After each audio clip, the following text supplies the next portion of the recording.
Welcome or welcome back.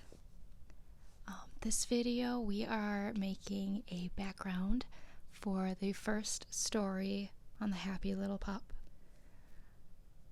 I'm doing this because at the end of the year I want to compose a book, a physical one, and I think I would also want to do a digital one that could be downloaded, and I think it would just be so much more quality and value if I added a background. I'm not good at backgrounds, it's something I struggle with, but spoiler alert, I'm pretty happy with how this turned out. I think some things I am contemplating about are the shape that I do the background in. I think it could be maybe a little more symmetrical, professional. I'm okay with it at this point. The other thing I'm so happy with is shading. I'm terrible at shading. I'm sure there's still things that could be improved, but I think it added depth to the art.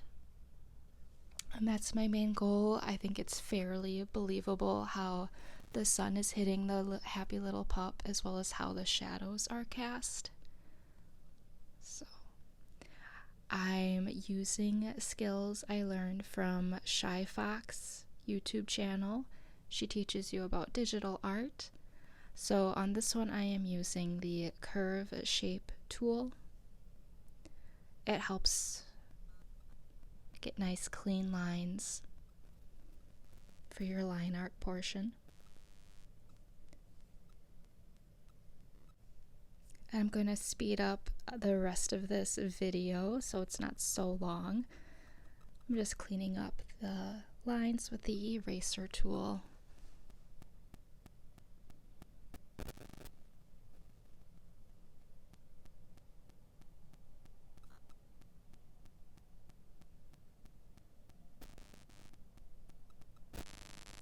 So I'm using a Huion, Huion pen tablet and the program called Fire Alpaca, which is free to download.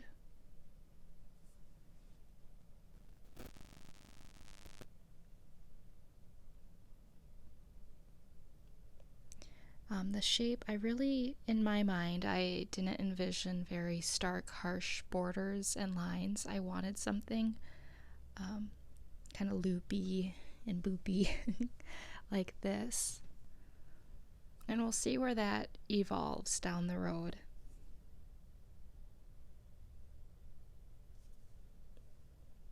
I had chosen the paint bucket color white against a white background. That didn't help me much, so I changed it to this off tan. And then I'm going to use the airbrush tool. Because nature doesn't have a lot of sharp lines. It does and it doesn't, you know, so. And I wanted this to seem a little more out of focus so your eye would still be drawn to the happy little pup.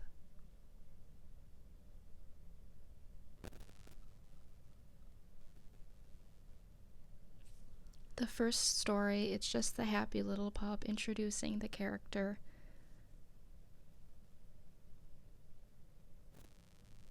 And it's her kind of jumping up in happiness and joy, you know, how puppies do.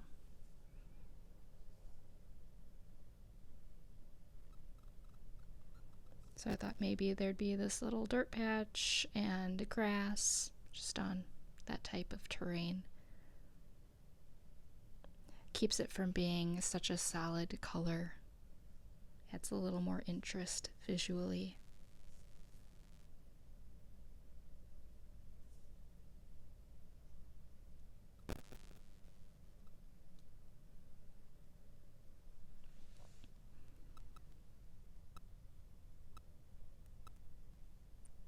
I'm also going to explore making the outline blend in, not stand out. And here I'm getting rid of that. I'm just making it invisible so it's not seen, that white background, so I can better judge how this will look. And here I want to fit the happy little pup on it, but I also want to maintain as large a background area. I don't want to minimize the happy little pup too much, because I feel that will retain and allow it to transfer the best. The larger file within means I don't want to exceed what companies accept, but I don't want to be so small that it would possibly become pixelated when they change it to what they use.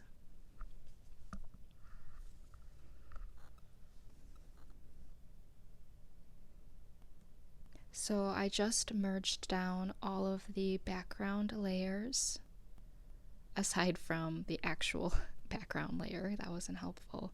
And I'm transforming it. So you go to select and transform to fill in this canvas as much as it can.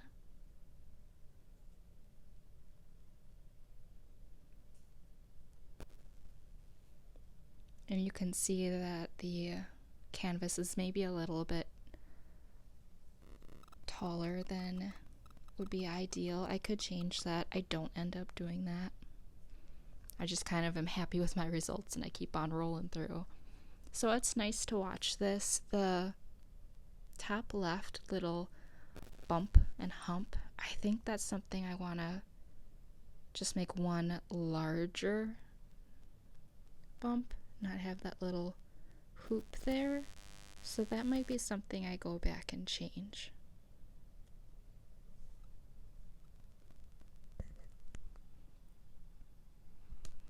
So when I think of the puppy being outside in this story, it's a really nice, bright, sunshiny day. I really like the idea of the sky, but obviously the sky would not be on the ground, and it doesn't make sense that the puppy would be surrounded by water either. So as much as I like the blue color with the green and the brown, I am going to work towards getting rid of that because it doesn't really make sense unless there's some sort of reflective surface like water, a mirror, things like that, certain types of metal. And then it didn't also make sense necessarily that the background would fade to white.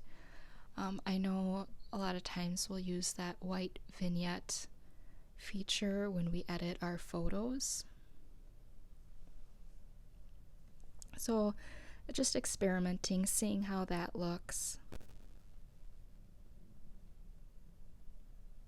I just realized I had split my recording and it was doing normal time, so I just sped this up again.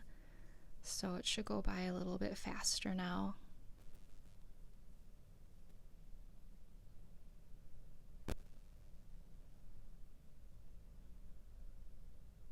So experimenting, well, what if it was, say, from a sandy terrain going directly into a grassy terrain, maybe like you'd find near a beach, and then deciding, no, I think there'll just be this one little brown patch. Let's have a little more grass all the way around.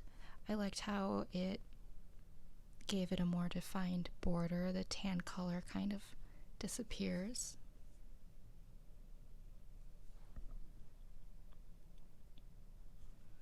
I also do like how when I go to the airbrush, you can see now how I have the pen selected. There's that little cog, that wheel, that's for settings. So I clicked on that and I changed the texture to cloth, and I do really like how that added a little bit to the grass and the dirt patch. So this is a little bit frightening to look at, but as you can see, I can play with the opacity to adjust the strength of the shadow. Also, again, I love that I have learned about clipping. So you clip a layer to the one below it. I learned about it on Shy Fox's YouTube. So again, she's really helpful if you want to go and check out her videos. She's a professional artist. It's what she does. So she knows what she's talking about. And so that really helps. So it's a layer and it's clipped, so it's kind of like the Protect Alpha feature, where it doesn't let you affect anything but what has been drawn. But it lets you do that on a brand new layer. You don't have to put anything over your existing colors. So it lets you do a lot of things. It's really forgiving. You can change, like I did one as a shadow layer and another as a highlight layer. That allowed me to change the opacity for each. So maybe I want the shadows to be a little bit lighter and the highlights to be a little bit brighter.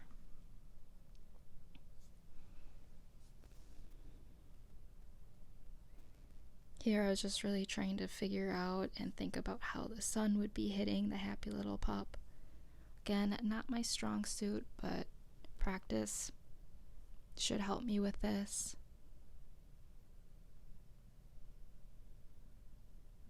And two, anytime you're out in nature and maybe there's something still and the sun's hitting it, you can really sit and observe. That would be a good thing to study too, like have a sketchbook out and just draw the light and the shadow.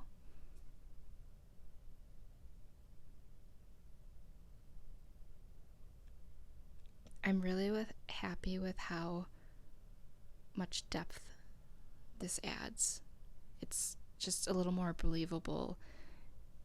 I feel like I'm getting a full meal now, if that makes sense, as opposed to a snack that's not going to fill me up with just the happy little pup without a background, without these shadows and highlights, telling more, giving more of the story.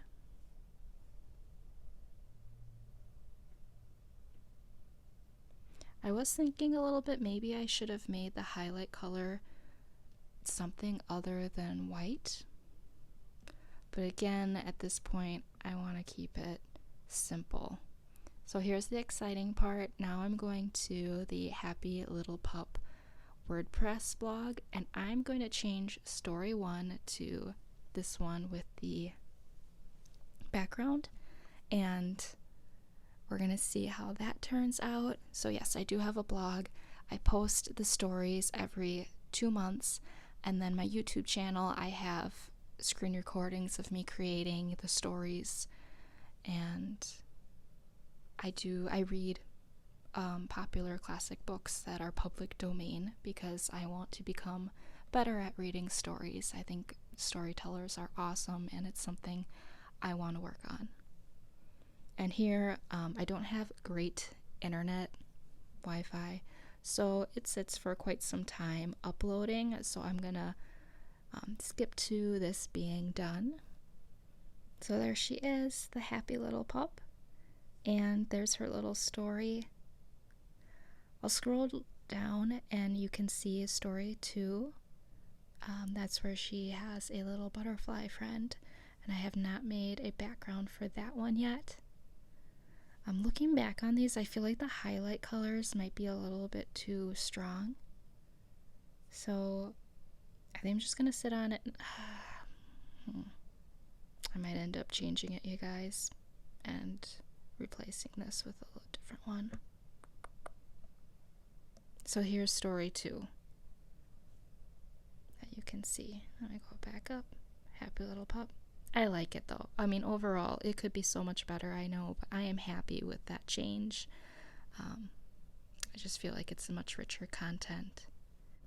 Okay, I went back and I changed some things.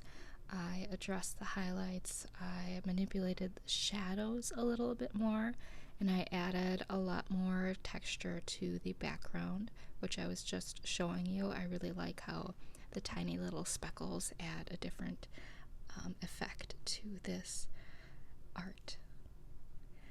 Alright, and then I'm going to go show you on the WordPress how it all turned out. I also got rid of that extra little bump on the top left. So that's it for this video. I hope you're able to subscribe. That would be awesome. I'm trying to get to 1,000. Have a great day, guys. Bye.